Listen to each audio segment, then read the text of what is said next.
Hello, Camp Kooksville, and welcome back to the Velveteen Lounge Kitchen.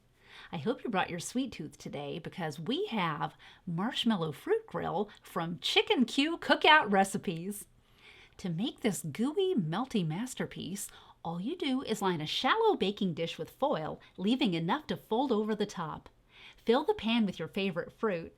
Arrange marshmallows on top of fruit, fold foil over the top, and heat on grill until marshmallows start to melt. Don't be alarmed if the marshmallows melt into your fruit. You can serve as is or over ice cream. By the way, it pairs great with margaritas. Ooh, bum bum bum bum. Ooh, bum bum bum bum. Ooh, bum bum bum bum. Ooh. If we had a hammer, we'd hammer in the morning. We'd hammer in the evening, all over this land. That's it for now, campers. Thanks for dropping by the Velveteen Lounge Kitchen, and we'll have more grilled goodness for you soon. See you soon!